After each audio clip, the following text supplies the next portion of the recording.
Hello everyone and welcome to the Vortex, where lies and falsehoods are trapped and exposed. I'm Michael Voris. We got to say this: if you're a practicing Catholic and you don't rise up in protest against your local chancery, then you are a fool. A fool because you are blindly following a bunch of crooks and liars. The situation long ago became the norm here in the U.S. ever since the modernist invasion, which corrupted the theology. But like Judas, once the theology was corrupted, everything else took off. The orgies in the seminaries, the porn on the computers of seminary leaders, the ripping off of hundreds of millions of dollars, the covering up of gay clergy and their immoral lives, sometimes including minor boys or young vulnerable males. Do you really think the rapes of thousands of altar boys is just a single standalone crime? Or is it better to see it as one issue which came to light, born from a cesspool of immorality among the hierarchy? Any environment which can produce that kind of evil is a wicked environment that has many other evils as well. One of those evils is the absolute knee-jerk reaction to lie and cover up anything and everything once it is discovered. These wicked, sinister bishops wouldn't know how to deal truthfully if their lives depended on it, which in reality they do, their eternal lives.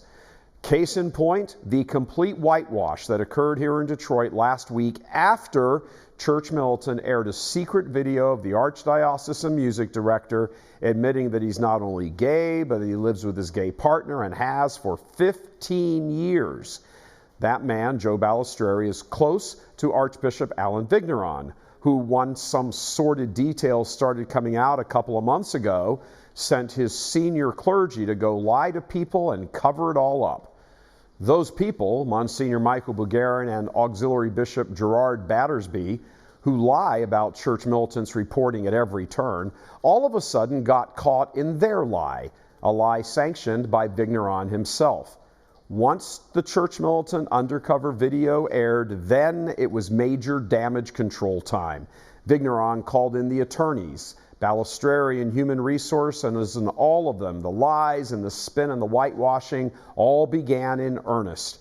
On Friday, the Human Resources Department sent an email, not to the public, not to the media, but strictly to clergy, saying Balistreri's time at the AOD was officially over, a move they were forced to do because of CM reporting.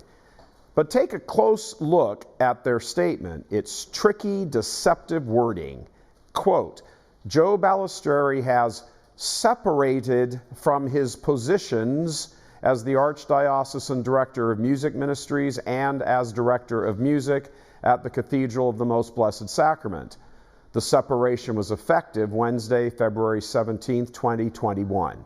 So, where to begin with this? First, Wednesday is the day we here at CM aired our video, which we posted beginning at midnight. We know for an absolute fact that various senior personnel at the AOD were aware of it and already meeting that morning. That vortex got viewed by personnel all over the Archdiocese multiple times, and as you might imagine, became the sole talking point of the day. So if the separation was effective that day, Ash Wednesday, why did it take the AOD Human Resources Department 48 hours or more to relay the information to the priests of the Archdiocese? If there had been a separation on Wednesday, why was Balistreri sitting in meetings with AOD officials for hours and hours on Thursday, which CM has confirmed with at least one attorney? Why did the AOD not issue a press release on the matter since this became known in the media? And the big looming question, why did the AOD's notification to its priests use the extremely ambiguous term separated from his positions? What in Hades does that mean? Was he fired or terminated in the vocabulary of corporate America, or did he resign? If he resigned, why not just flat out say so and wish him luck in his future endeavors, as is completely customary when an employee in good standing, moves on to greener pastures? But if he was fired, why not simply announce that? After all, when the AOD dumped the lesbian music minister at a local parish last summer, they flat out told her she was terminated for violating the morals clause.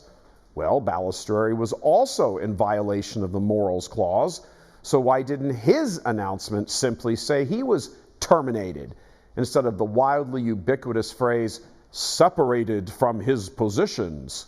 Conjoined twins get separated, not employees.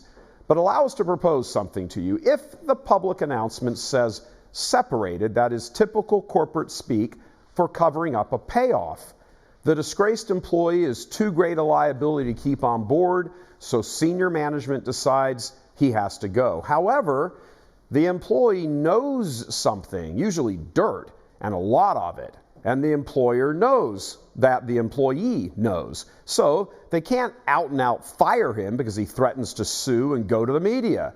Likewise, if he just resigns, well, that gives him no leverage.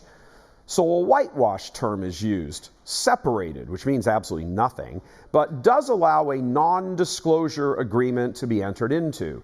That non-disclosure agreement, an NDA, is agreed to by both parties. The former employee gets paid off to keep his mouth shut and promise not to sue, and the employer dodges public revelations of its dirty laundry. This is how the game is played, particularly with the bishops in the United States. Now, let's bring that corporate template down to this case of the Archdiocese of Detroit's long-standing openly gay music director.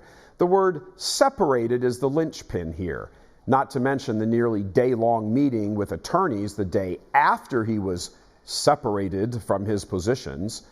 If someone is fired, they don't come back the next day with attorneys and meet with their former employer for the day. But see, Balistreri was not, in fact, fired. Every single sign points to the fact that after outing himself on video, the AOD then paid him hush money to not out numerous gay clergy in the AOD or not to sue in open court, in which case all of Vigneron's secrets would come pouring out on the public record.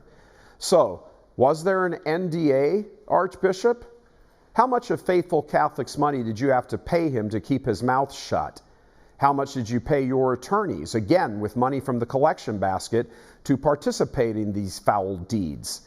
Vigneron and his fellow crooks do nothing but play head games because they are allergic to the truth, because if the truth came out, they'd be completely exposed. There are many more issues here than just the whitewash. However, the whitewash now opens the door to all of those other issues like, why did Vigneron allow his senior staff to attack and lie about a good priest who became aware of the Balistreri business? Why did Bishop Battersby lie to the parishioners about the reason why the priest was removed, defaming him in the process? What various priests were in danger of being revealed as actively gay by Balistreri if he had not been paid off to stay silent or not sue? The Detroit Archdiocese is a moral wasteland, and Catholics who keep giving money to this crooked gay crime syndicate need to wake up. It's time to have Vigneron and his cronies separated from their positions. God love you. I'm Michael Voris.